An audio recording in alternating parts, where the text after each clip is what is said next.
నమస్తే, welcome to special focus. Game changing deals కోసం Russia నుంచి గేమ్ చేంజర్ భారత గడ్డపై అడుగుపెట్టాడు. స్నేహానికి విలువిస్తూ దశాబ్దాలుగా ఆప్తమిత్రుల్లా కొనసాగుతున్న రష్యా అధినేత పుతిన్ దాదాపు 4 ఏళ్ల తర్వాత భారత పర్యటనకొచ్చారు. ఇది మోదీ స్నేహ దౌత్యానికి నిదర్శనం. కానీ ఆయన రాజకీయ చాణక్యానికి కూడా అగ్ని పరీక్ష లాంటిదే.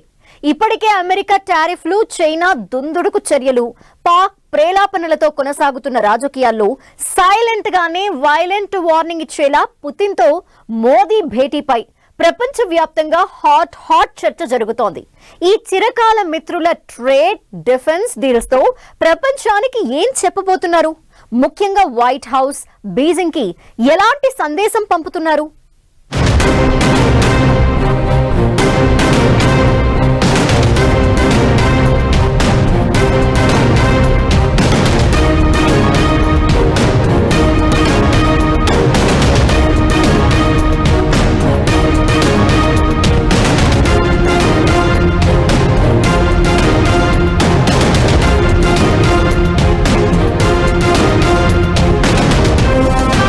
నాలుగేళ్ల తరువాత పుతిన్ భారత పర్యటన. ఇది మోదీ దౌత్య చాణక్యానికి అగ్ని పరీక్ష. ట్రేడ్, డిఫెన్స్ లో రష్యా, ఇండియా ఆప్తమిత్రులు. ఈసారి మరిన్ని గేమ్ చేంజింగ్ డీల్స్.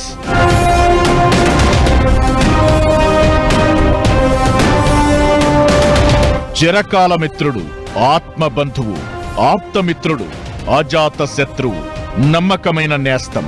ఇలా ఇండియా, రష్యా మధ్య బంధాన్ని వర్ణించాలంటే మాటలు చాలవు.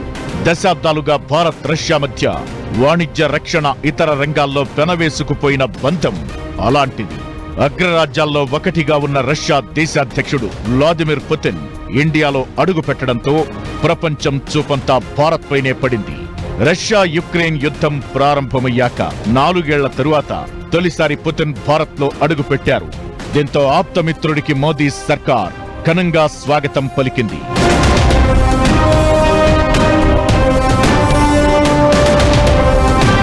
రష్యా అధ్యక్షుడి టూర్ అంటే ఇండియాకి ఎప్పుడూ వెరీ స్పెషలే. ఆ దేశంతో పెనవేసుకున్న వాణిజ్య, రక్షణ ఒప్పందాలే ఇందుకు కారణం. పైగా అగ్రరాజ్యం అమెరికా టారిఫ్లతో విరుచుకుపడుతుంటే పొరుగు దేశం చైనా, పాక్, బంగ్లాతో చేతులు కలిపి ఇండియా వెనక గోతులు తీయాలని కుట్రలు చేస్తోంది. ఇలాంటి సమయంలో రష్యా అధినేత పుతిన్ భారత్ లో అడుగు పెట్టడం అంతటా ఆసక్తిని రేకెత్తిస్తున్న అంశం. దీంతో పుతిన్, మోదీ మధ్య ఎలాంటి దౌత్య చర్చలు జరుగుతాయన్న ఆసక్తి అటు వైట్ హౌస్ లోనూ, ఇటు బీజింగ్ లోనూ సహజంగానే కలిగాయి. ముఖ్యంగా వాణిజ్యం కంటే రక్షణ రంగంలో ఈ మిత్ర దేశాల మధ్య జరిగే ఒప్పందాలపై చాలా దేశాలు ఆసక్తిని చూపాయి.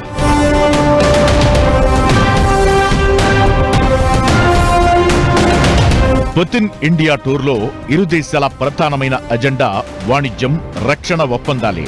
భారత్, రష్యా సంబంధాలు ఆర్థిక అవసరాలు, భౌగోళిక రాజకీయాలు, పరస్పర నమ్మకంపై ఆధారపడి ఇప్పటి వరకు కొనసాగుతూ వస్తున్నాయి.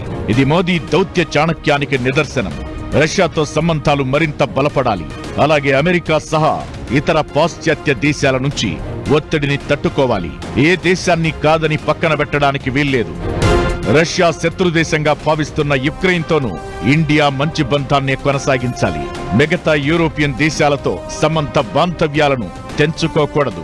పొరుగున ఉన్న చైనాను కంట్రోల్ చేయాలి. అదే టైంలో శత్రుదేశం పాక్ ను హద్దుల్లో ఉండేలా చూడాలి.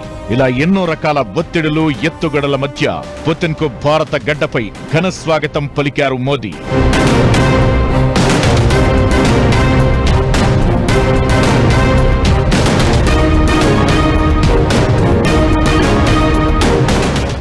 మనకి వాళ్ళకి ఉన్న సంబంధం ప్రత్యేకమైన సంబంధం మన ఇద్దరి మధ్యనే. ఇంకో దేశానికి వ్యతిరేకం కాదని స్పష్టంగా భారతదేశం చెప్పడం జరిగింది, యాక్షన్ చేయటం జరిగింది. అందరూ ఒప్పుకుంటారు. ఈవేళ రష్యా, అమెరికా, యుక్రెయిన్ మీద గొడవలు ఉన్నాయి, కానీ దాని గురించి చమురు మీద తగాదాలు వచ్చినాయి. కానీ లేకపోతే రష్యా, అమెరికాకి ఈవేళ తగాదాలు లేవు. రష్యా చాలా ఉపయోగం, కొంతవరకు చమురు కొన్నాం, కానీ చమురు ఇంకా ఫ్యూచర్లో కొనేది కూడా పోయింది అవకాశం. ఎందుకంటే ఇంటర్నేషనల్ ధరలు కూడా చాలా వరకు తగ్గిపోయినాయి. రాబోయే రోజుల్లో రష్యన్ ప్రెసిడెంట్ మన దగ్గరికి వచ్చినందుకు భారతదేశానికి మంచిది. పుతిన్, మోదీ చైనా షాంఘై పర్యటనకు వెళ్లిన సందర్భంలోనే చాలాసేపు ఏకాంతంగా మాట్లాడుకున్నారు. అప్పుడే కొన్ని డిఫెన్స్ డీల్స్ కు ఇరు దేశాలు సూత్రప్రాయంగా ఓకే చెప్పాయి.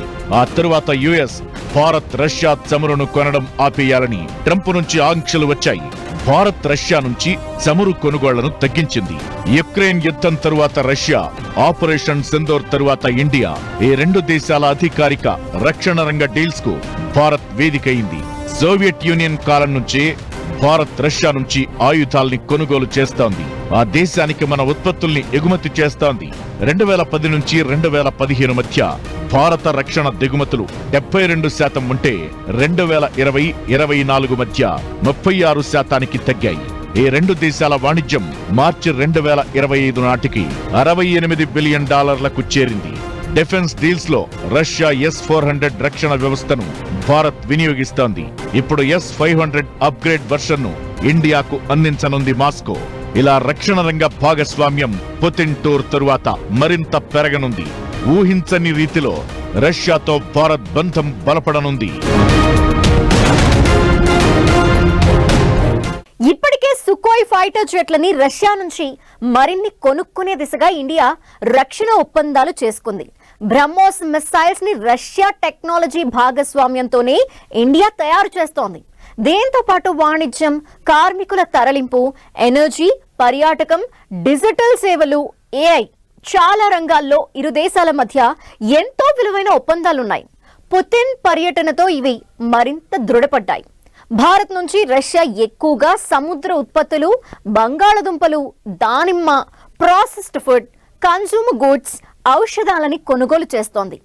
ఈ వాణిజ్యం ఇకపై మరింత పెరగనుంది. ఇది భారత ఆర్థిక వృద్ధి రేటును పెంచుతుంది. రక్షణ రంగానికి రష్యా టెక్నాలజీ సాయం అందిస్తే ఇతర అంశాల్లో భారత్ వ్యాపార వాణిజ్యం చేస్తూ ఆ దేశ ఆర్థిక ప్రగతికి తన వంతు పాత్ర పోషిస్తోంది ఇండియా. ఇందులో మోదీ చూపుతున్న దౌత్య చాణక్యం ఎంతో ఉపయోగపడుతోంది. ఫలిస్తున్న ప్రధాని మోదీ దౌత్య చాణక్యం. భారత్ రష్యా మధ్య దృఢమైన నమ్మకమైన మైత్రి. రక్షణ రంగంలో రష్యా భారత్కు నంబర్ 1 సరఫరాదారు. సోవియట్ యూనియన్ కాలం నుంచే మన రక్షణ రంగానికి వెన్నుదన్ను. ఇప్పటికీ ఎన్నో అడ్వాన్స్డ్ ఆయుధాలు భారత్కు విక్రయం. దశాబ్దాలకు ముందు నుంచే ఆయుధాల విక్రయాలు, టెక్నాలజీ సాయంలో రష్యా ముందుంది. అధ్యక్ష పీఠంపై ఎవరున్నా ఆ వాణిజ్యం, స్నేహబంధం అలాగే కొనసాగుతోంది. సోవియట్ యూనియన్ కుప్పకూలాక 1991లో ఇండియా రష్యా మధ్య డిఫెన్స్ డీల్స్ ఎక్కువగా జరిగాయి. మన దేశం సగటున 60% కంటే ఎక్కువ ఆయుధాల్ని రష్యా నుంచే కొంటోంది. 2009 నుంచి 2014 మధ్య భారతదేశ ఆయుధాల్లో 72 నుంచి 76% రష్యా నుంచి వచ్చినవే. 2015 నుంచి 2019 మధ్య ఈ దిగుమతులు 55% తగ్గాయి. 2020 నుంచి 2024 వరకు కేవలం 36% మాత్రమే ఆయుధాల దిగుమతులు వచ్చాయి. ఈ రెండు దేశాల వాణిజ్యం ఇప్పటికే $68.7 బిలియన్ చేరింది. 2030 నాటికి $100 బిలియన్ చేరుకునే ఛాన్స్ ఉంది. 1996లో ఇండియా 50 సుకోయ్ 30 MKI ఫైటర్ జెట్లను కొనుగోలు చేసింది. హిందుస్థాన్ ఏరోనాటిక్ లిమిటెడ్ లో 140 లైసెన్స్ ప్రొడక్షన్ తో భారత వాయుసేన మరింత బలపడింది. 1998లో బ్రహ్మోస్ మిసైల్స్ తొలి కీలక ఒప్పందం జరిగింది. భారత్ రష్యా భాగస్వామ్యంతో క్రూయిజ్ మిసైల్స్ ఉత్పత్తి ప్రారంభమైంది. ఆధునిక రక్షణ వ్యవస్థలకు ఇది పునాది వేసింది. S-400 ఎయిర్ డిఫెన్స్ సిస్టమ్స్ ను 5 స్క్వాడ్రన్లను కొనుగోలు చేసేందుకు 2018లోనే డీల్ కుదిరింది. 2001లో T-90 ట్యాంకులు, 2019లో AK-203 రైఫిళ్లు, ఇలా చాలా డిఫెన్స్ వెపన్స్ ను రష్యా తక్కువ ధరకే ఇండియాకు విక్రయిస్తోంది. 2021 నుంచి 2031 మధ్య మిలిటరీ టెక్నికల్ కోఆపరేషన్ ప్రోగ్రాం కోసం ఇరు దేశాలు సంతకాలు చేశాయి. ఇవి భారత రక్షణ సామర్థ్యాన్ని మరింత పెంచేవి. S-400 భారత క్షిపణి రక్షణ వ్యవస్థ ఆపరేషన్ సింధూర్లో సుదర్శన చక్రంలా పనిచేసింది. పాక్ ఎయిర్ బేస్లను, కీలకమైన కేంద్రాలను ధ్వంసం చేసింది. అలాగే మన గగనతలంలోకి ప్రత్యర్థుల మిసైల్స్ రాకుండా అడ్డుకుంది. దీంతో ఈ క్షిపణి వ్యవస్థల్ని మరిన్ని కొనుగోలు చేసేందుకు ఇండియా సిద్ధమైంది. లేటెస్ట్ గా S-500 advanced air defence shield ను కొనుగోలు చేసేందుకు భారత రక్షణ శాఖ రష్యాతో మంతనాలు చేస్తోంది. అలాగే సుకోయ్ యుద్ధ విమానాల్ని మరిన్ని కొనుగోళ్లకు కూడా పలు ఒప్పందాలు చేసుకుంది. వీటితో పాటు రష్యా తమిళనాడు కూడంకుళంలో న్యూక్లియర్ ప్లాంట్ ను నిర్మిస్తోంది. అంతరిక్ష రంగంలోనూ రష్యా భారత్ పరస్పర సహకారం ఎంతో విలువైనది. గగన్యాన్, గ్లోనాస్ నావిగేషన్ లో రష్యా సాయం చేస్తోంది. మనం ఎప్పటి నుంచో ఉన్న రక్షణకు సంబంధించిన ఉన్నది ఆయిల్ కొత్త ట్రేడ్ చాలా తక్కువ జరుగుతుంది. రష్యాతో వచ్చిన ప్రాబ్లం ఏంటంటే భారతదేశానికి రష్యా దగ్గర ఎక్కువ సామాను ఉన్నా ఏమక్కర్లేదు. ఇవాళ టెక్నాలజీలో మిగతా విషయాల్లో అమెరికా, యూరోప్ ముందరికి వెళ్ళిపోయినాయి, జపాన్, కొరియా. భారతదేశం ఆర్థిక వ్యవస్థ ముందరికి వెళ్ళాలంటే ఏ దేశం మనకి టెక్నాలజీ ఇవ్వగలదు ఆ దేశంతో సంబంధం పెట్టుకోవాలి. ఇప్పుడు మనకి తప్పకుండా రక్షణలో ఎప్పుడో రష్యా నుంచి మనం కొన్న మిసైల్ సిస్టమ్స్ మిగతా అన్నిటికీ స్పేర్ పార్ట్లు కావాలి, వాటికి కావాలి, తప్పకుండా ఉండాలి. అన్నిటికంటే ముఖ్యం రష్యాతో స్నేహం ఏంటంటే రష్యాను మనం వదిలేస్తే రష్యా, చైనా కలిసిపోతారు. రష్యాతో మనకు స్నేహం ఉన్నది కాబట్టి చైనా కొంచెం హద్దులో ఉన్నది. అటు రష్యాను వదులుకోకుండా ఇటు ఇతర దేశాలతోనూ వ్యాపార, వాణిజ్య, రక్షణ రంగ ఒప్పందాలను చేసుకోవడంలోనే మోదీ అసలైన రాజకీయ చాణక్యం చూపుతున్నారు. ఫ్రాన్స్ నుంచి రాఫెల్, అమెరికా నుంచి అపాచీ హెలికాప్టర్, ఇజ్రాయెల్ నుంచి డ్రోన్లను ఇండియా కొనుగోలు చేస్తోంది. ఓవైపు రక్షణ రంగాన్ని సూపర్ పవర్ లా మార్చే ప్రయత్నం చేస్తూ ఇంకో పక్క అన్ని దేశాలతో సత్సంబంధాలను నెరపడమే మోదీ దౌత్య నీతికి నిదర్శనం.